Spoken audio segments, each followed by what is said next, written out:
On March 15th, 2025, in a conference room in Italy, a team of researchers presented a set of images that produced complete silence among the archaeologists, engineers, and geophysicists seated in front of them. The images came from satellite radar scans of the Giza Plateau in Egypt, processed using artificial intelligence algorithms originally developed for military surveillance technology. And what those images appeared to show, rendered in three-dimensional false color maps, was a network of structures extending hundreds of meters beneath the pyramids that nobody in that room had known existed. The presentation drew more than 1,000 people and was live-streamed across the world. Within days, it had been shared millions of times, and within weeks, the scientific community had begun one of the most vigorous debates in the history of pyramid research, with some researchers calling the findings potentially revolutionary, and others calling the methodology into serious question. That debate is still ongoing, and the questions at the center of it about what is actually inside and beneath these structures, about what precision their builders achieved, about what new tools are allowing scientists to see for the first time in 4,500 years, are some of the most genuinely interesting questions in archaeology right now. This is the story of what those tools have found, what they may have found, what they have definitively confirmed, and why the line between those categories matters more than any single dramatic headline. I am your name, and this is your channel. Subscribe right now if real science with honest context is what you come here for.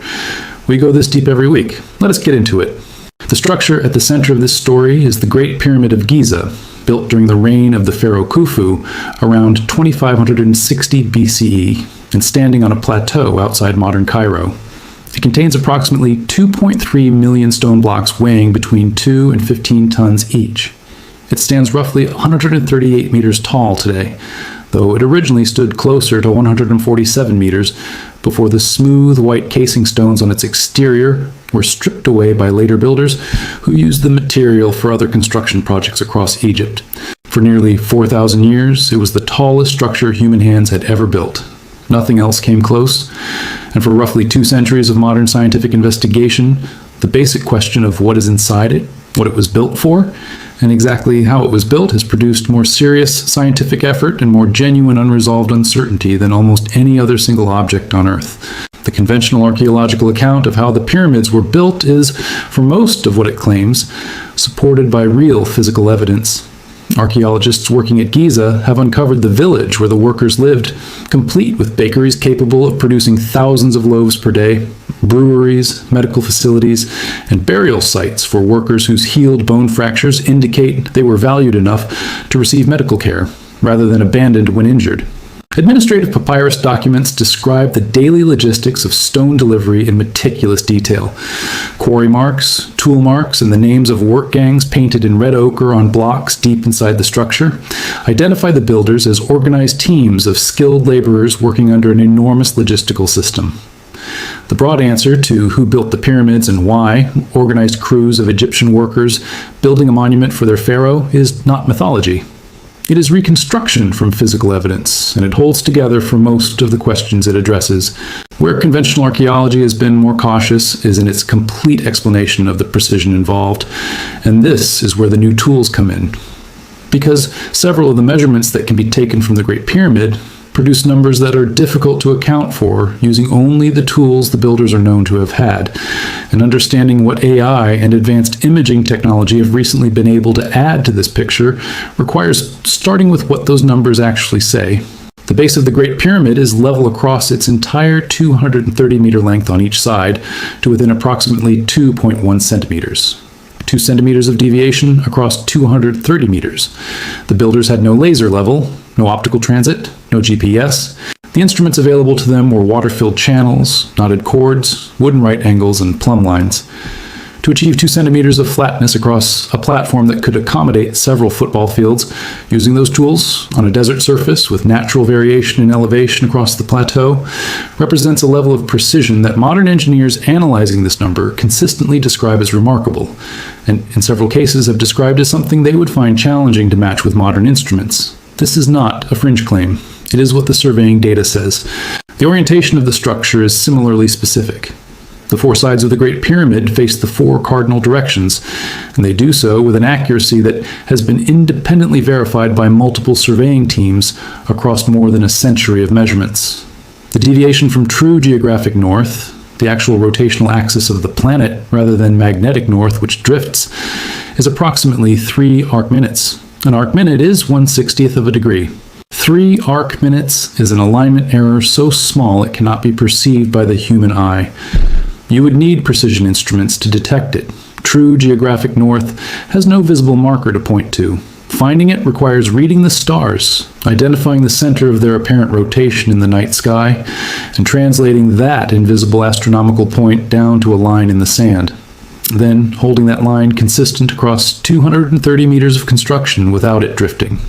The builders did this with copper tools and wooden measuring instruments in the 3rd millennium before the Common Era. These two measurements, the foundation's level and the structure's orientation, have been known to Egyptologists for decades.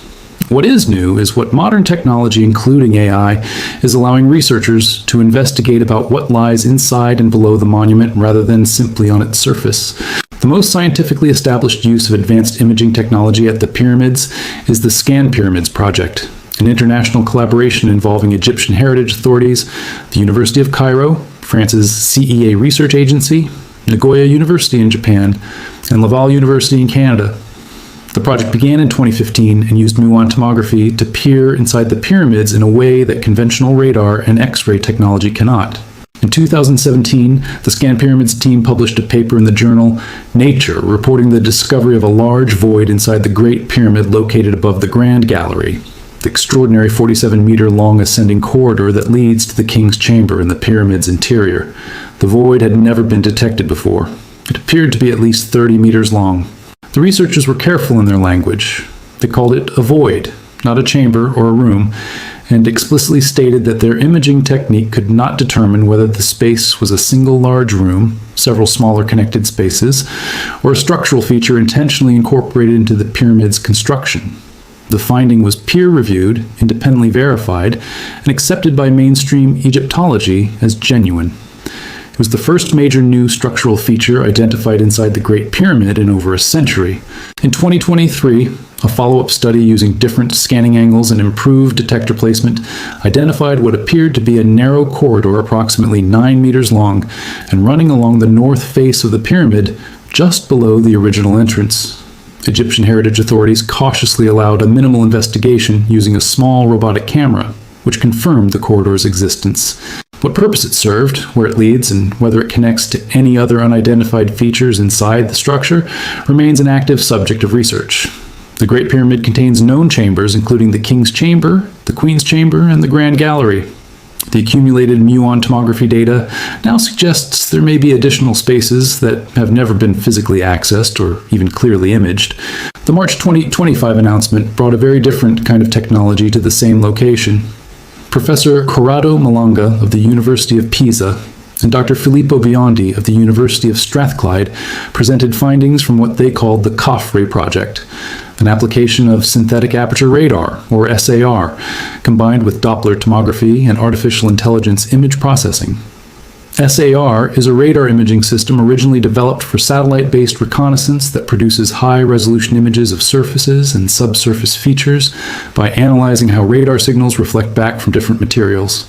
The AI component in this research involved training algorithms on thousands of existing scan datasets to help distinguish between solid rock, open voids, and different material types in the radar returns. What their analysis produced was remarkable in visual terms.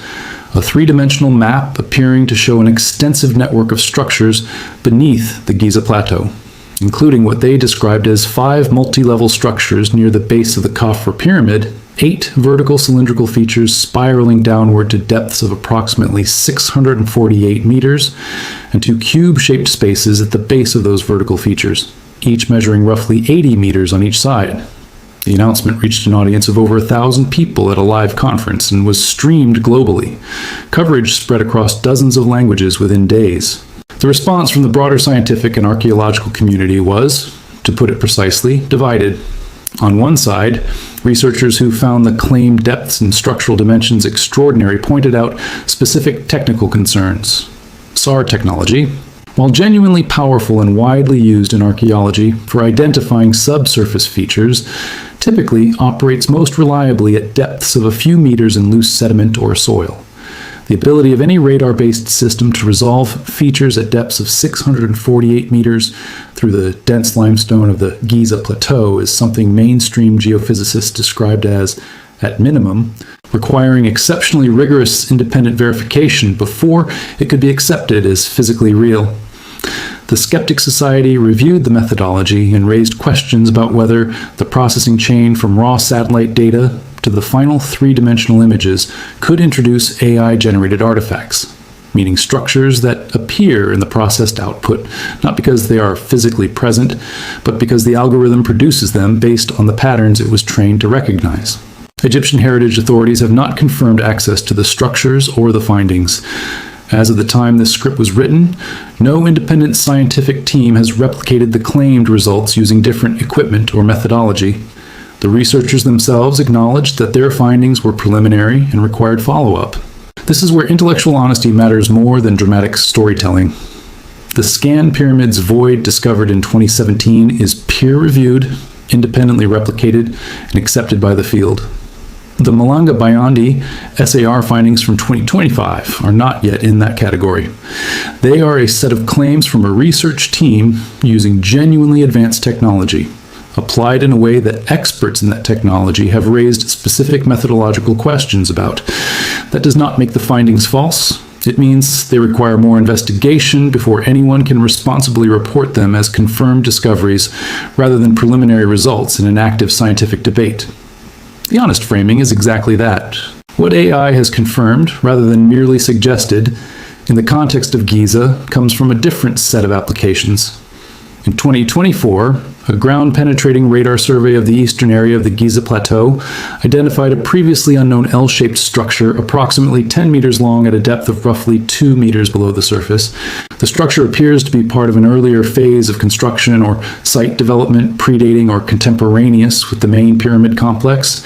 It is one of dozens of subsurface anomalies that GPR surveys have now cataloged across the plateau, most of them shallow enough that the technology's depth limitations are not a factor, and all of them adding incremental detail to the picture of how the Giza site was planned, developed, and modified across its centuries of use. In early 2024, a separate piece of research using satellite radar combined with sediment core analysis produced findings that directly answered one of the oldest practical questions about pyramid construction. How did the builders move millions of multi-ton stone blocks across miles of desert to the construction site? A team led by Professor Emin Ghonim at the University of North Carolina.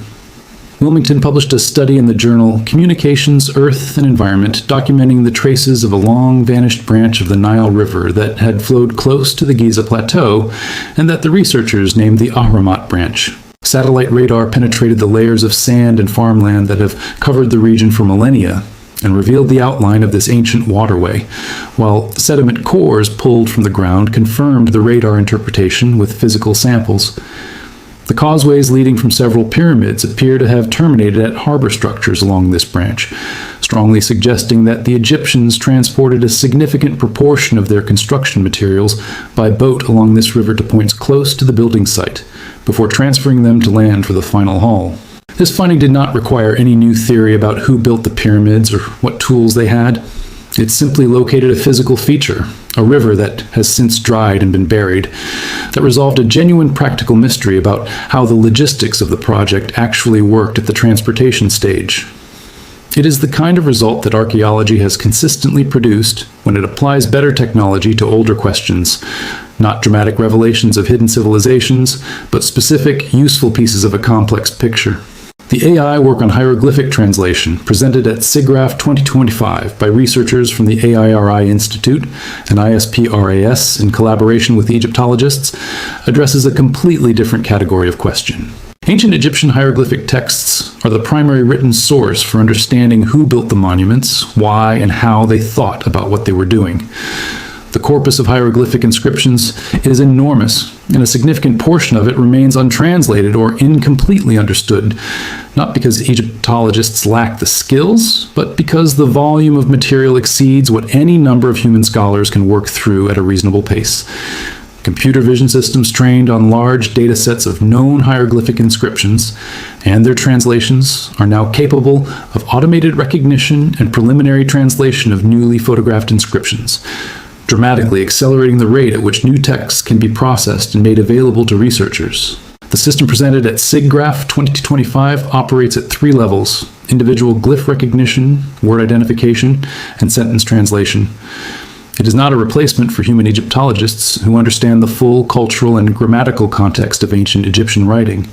It is a tool that reduces the time required to produce a first-pass translation from days or weeks to hours, freeing specialist time for the interpretive work that requires human expertise. Applied to administrative texts from the pyramid building period, the kind of logistical records that describe workforce organization and material delivery, these tools are accelerating the analysis of documents that provide the most direct evidence we have about how the construction was actually managed. The total picture that emerges from all of this technology, the muon tomography, the satellite radar, the ground-penetrating radar, the AI image processing, the AI translation tools, is one of a research program that is genuinely changing what we can see and know about a structure that has been studied for 2 centuries. The basic narrative of who built the pyramids and why remains supported by the evidence, on us, the precision achieved by the builders continues to be something that new analyses confirm, and that resists simple explanation by the tools the builders are documented to have used. And the interior and subsurface of the Giza Plateau continues to contain features that conventional excavation and earlier imaging technology either could not reach or could not resolve, some of which have now been identified and confirmed, and some of which remain preliminary results awaiting the independent verification that responsible science requires before it calls something discovered. This is the honest state of pyramid research in 2025 and 2026. It is genuinely exciting because real things are being found, real questions are being answered, and the tools available to researchers today can see things that were invisible to every generation of archaeologists before them. And it is genuinely complicated because not everything that is announced as a discovery is yet confirmed as one, and because the structure itself continues to raise specific questions about precision and purpose that the current evidence does not yet completely resolve. The Great Pyramid of Khufu has been standing for roughly 4,500 years. In those 45 centuries, it has been studied by ancient Greek tourists who left graffiti, by medieval Arab chroniclers who speculated about its contents, by Napoleonic expeditions carrying the first European measuring instruments, by Victorian adventurers, by the 20th century's archaeologists with their systematic excavation methods, and now by the 21st century's satellite radar and machine learning systems and muon detectors. Every generation has found something the previous generation missed. The technology available to the next generation of researchers will be better than what we have now.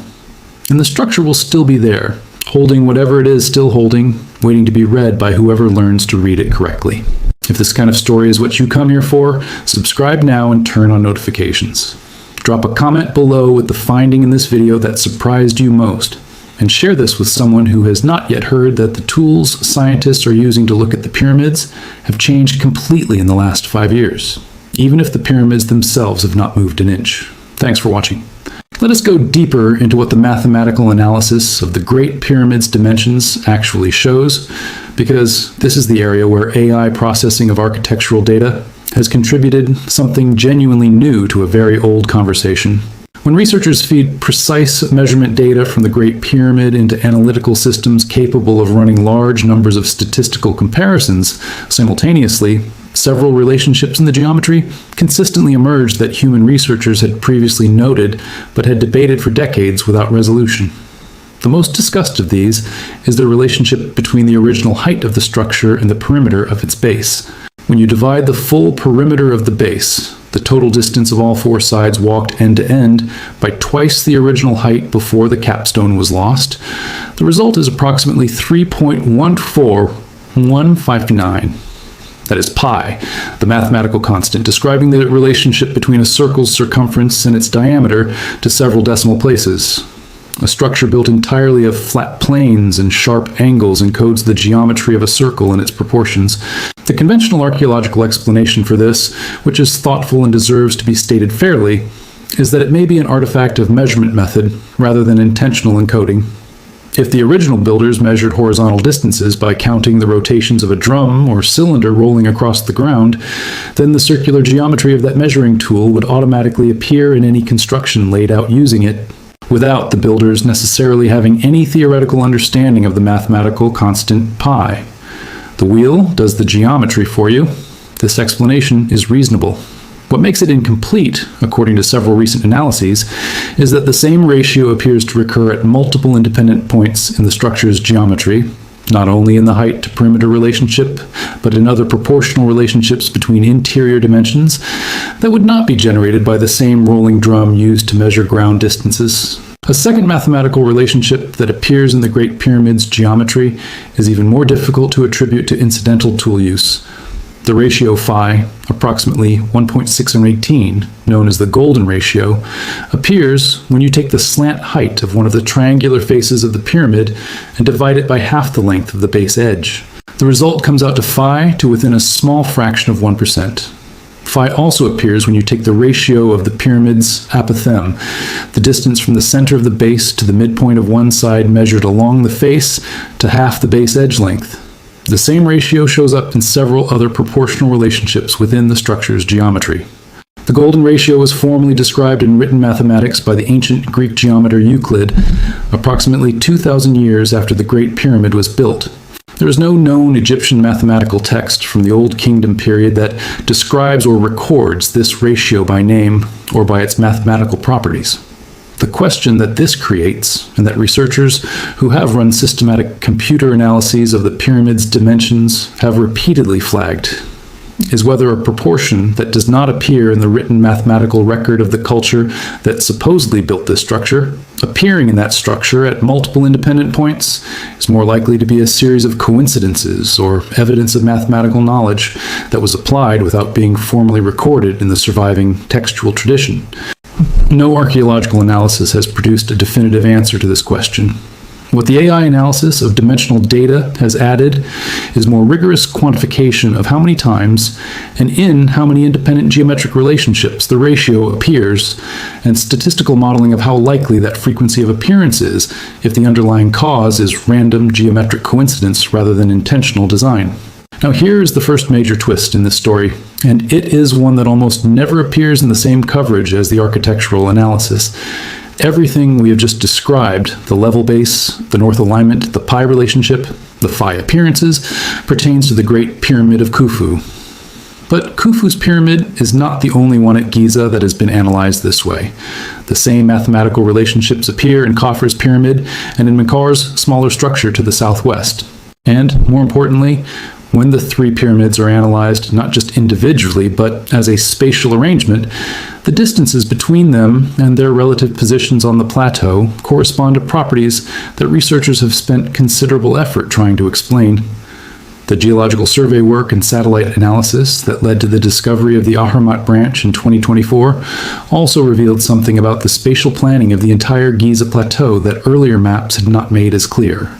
The arrangement of causeways, temples, and subsidiary structures around all three pyramids appears to reflect a planned orientation relative to the ancient course of the Nile branch that the researchers identified, suggesting that the plateau was not simply a convenient flat desert surface, but was specifically chosen and developed as an integrated architectural site in relationship to the waterway that made its construction logistically possible. The plateau was not three separate building sites that happened to end up next to each other. It was a single planned project zone whose full extent and integration are only now becoming clear through remote sensing analysis that can see below the sand covering most of its surface. The second major twist connects what is being found at Giza to what is about to happen there next. In the most significant announcement about Giza research of recent years, Egyptian archaeologist Dr. Zahi Hawass, who served for decades as Secretary General of Egypt's Supreme Council of Antiquities and remains one of the most prominent figures in Egyptian archaeology globally, publicly confirmed in 2025 that an international research team working at Giza had identified a previously unknown corridor inside the Great Pyramid using a combination of muon tomography and ground-penetrating radar. He described the finding as significant and indicated that the full results would be published and made public, along with other findings from the same research program, in a major announcement expected in 2026. He stated directly that the coming revelations had the potential to, in his own words, write a new chapter in the history of the pharaohs. He also stated, directly and explicitly, that no extraterrestrial or supernatural explanation was required or supported by any of the evidence his team had been examining. The human achievement at Giza was, in his assessment, extraordinary enough without any embellishment. This matters for the framing of everything else in this video. The most senior Egyptian archaeologist associated with Giza research for the past 3 decades is not telling us the pyramids are alien construction or the product of a lost civilization. He is telling us that the human achievement documented at Giza is more complex and more impressive than the public conversation about it has acknowledged, and that new technology is about to reveal more of it. That is a very different claim from what the more sensational versions of this story usually offer. And it is, based on the evidence, considerably better supported. What we have now is a research situation where the basic archaeological account of who built the pyramids and why is not being overturned, but is being extended and detailed in ways that previous technology could not support. The tunnel systems and administrative logistics are documented in physical evidence. The mathematical precision of the construction is documented in survey data. The transportation system that made the construction logistically possible has now been identified through satellite analysis. The interior of the structure contains at least one confirmed void that was unknown until muon tomography found it, and possibly others. The subsurface of the plateau contains features at accessible depths that ground-penetrating radar is steadily mapping. The hieroglyphic texts that describe the administration and logistics of the construction period are being processed and translated faster than ever before using AI tools. And the contested SR findings from the Malanga Bayandi research team, whatever their ultimate scientific status turns out to be, have introduced a method of investigation that, regardless of the specific results, will force more rigorous engagement with what this technology can and cannot reliably reveal at depth. The Great Pyramid of Giza is 4,500 years old. The history of serious scientific investigation of it is roughly 200 years old. The history of using satellite data, subatomic particle detectors, and artificial intelligence to look at it is roughly 10 years old. The science is moving fast, and the structure is not going anywhere. Every new generation of tools has found something the previous generation missed. There is no particular reason to believe that the generation of tools we currently have is the last one that will make a significant find. The most likely outcome, based on the pattern of the past decade of research, is that the next major announcement will be another piece of a picture that keeps turning out to be larger, more integrated, and more carefully planned than the previous piece suggested. The people who built this structure were human. They were documented, named, fed, organized, medically cared for, and they left their names on the stones. What is genuinely extraordinary is not that the builders were something other than human. It is that human beings in the 3rd millennium before the Common Era could achieve a level of engineering precision that takes modern researchers with advanced instruments considerable effort just to measure and describe. That is what the AI analysis confirms. And it is strange enough, impressive enough, and genuinely unresolved enough in its details to be one of the most interesting active research stories in all of science. That is the story the stone is telling. Subscribe now if you want to be here when the next chapter of it is released. Drop a comment below with the finding that surprised you most in this video. And share this with someone who thinks the pyramids are already fully understood. Thanks for watching.